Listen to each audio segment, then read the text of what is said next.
an unbelievable story that I was witness to some of it, and other witnesses said the rest, and I spoke to, some people. It is a very weird story was to me, like, and when you hear it now, you're just gonna wait and expect things, and they're actually different.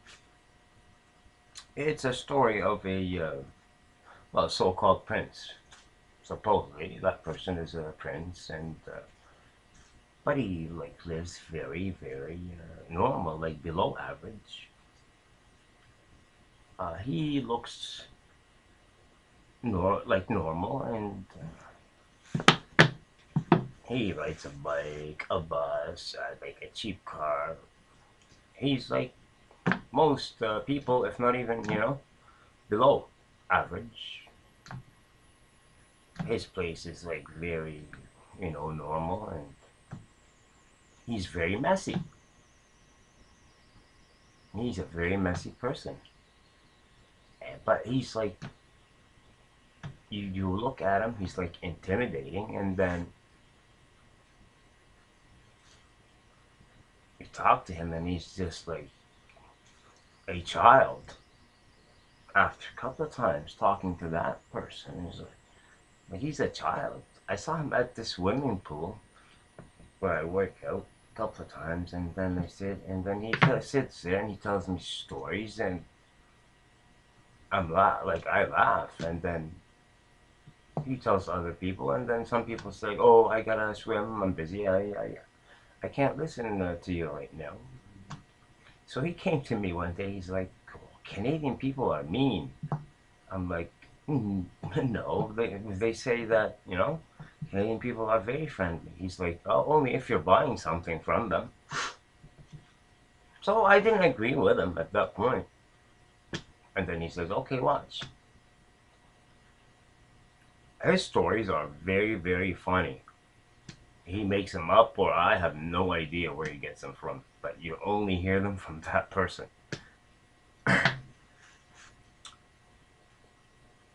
And one day, I'm like, "Well, what do you do for a living?" He says, "I'm a stand-up comedy." And then the other time, like somebody was asking him, he's like, "Oh, what did he say?" He said, "Oh, I'm a massage therapist."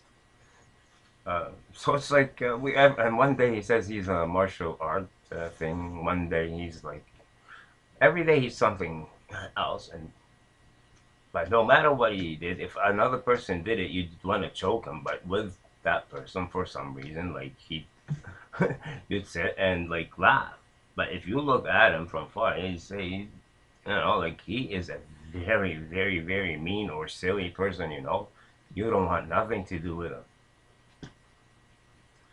Some girls may talk to him because he's for I don't know. I'm a guy. I don't know how he looks like. Like to me, he's like average or normal. But a couple of girls said, "Oh, he's hot and all that and intimidating and blah blah blah." But then they say when he talks to them, they're like, "We lose interest in him." So I'm like, "Why do you lose interest in him?" Mind me asking. She said, "Because he's very funny. He's very funny. I like to be around and fun, but he's just the one girl." She said, like I felt like he's like my little brother, and there was another one. She's like he's like my youngest son, and she's like he's weird, but yet he's funny. But you don't know when he's joking and when he's not. And then he's telling those stories and all that, and I'm like, he's a nice guy, like, but he lies a lot. But then one day I sat there, concentrated. He's telling one guy a story. He says, "Oh, did you hear that story on some radio?" It was actually to a girl he's telling her, and she's like, "Oh, what is it?" He's like, "Oh, there's two famous singers.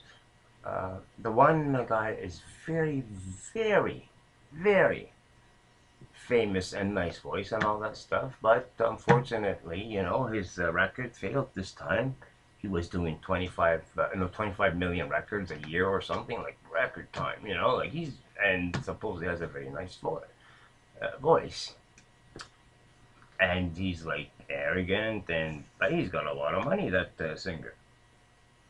But another girl had just come out, and she got sponsored by the same company he supposedly sang with, and they spent very little money on that girl, and she sold like something like 95 million records. Um, and then he got pissed off, and he went to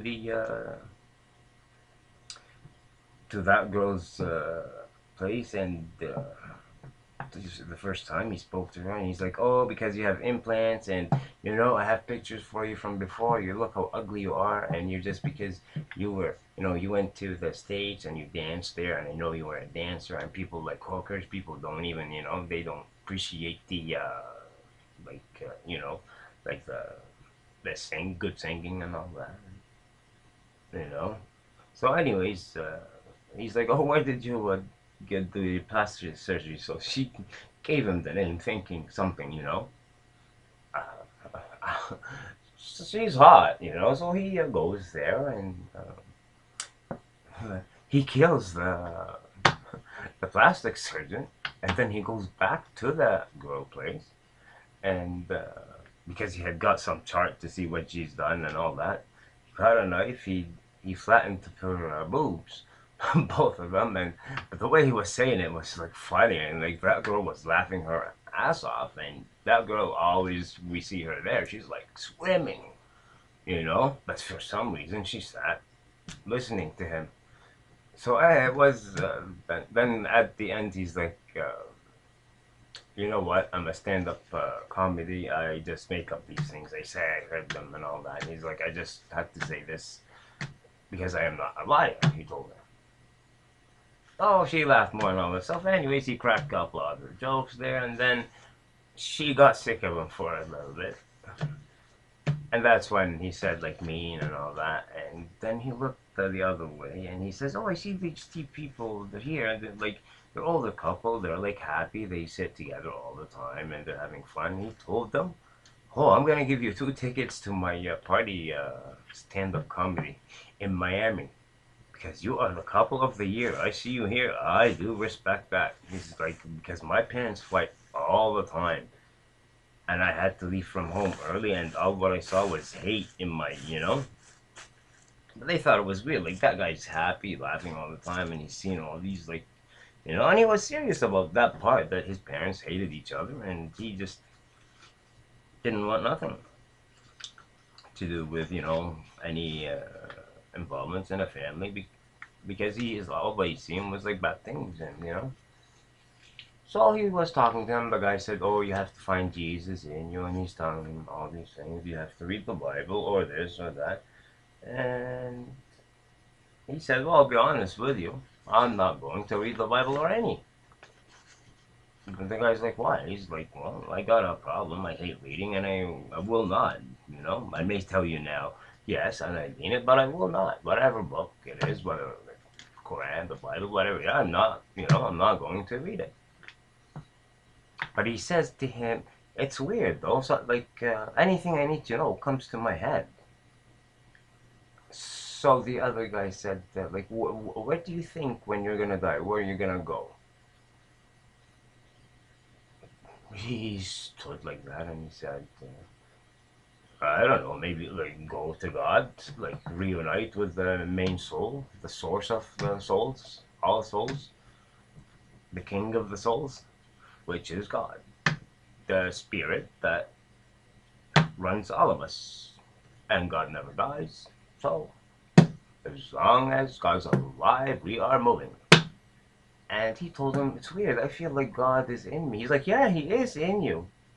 But then I told him, "Oh, he feels like like a devil sometimes." He's like, "Oh, no, no, no, no. It's God, and this. All you need to do is."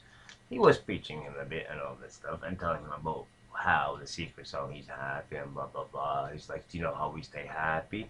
We always go for dates and blah blah blah blah." And he's like, "Oh, good for you guys and blah blah." And he said a couple of things, but they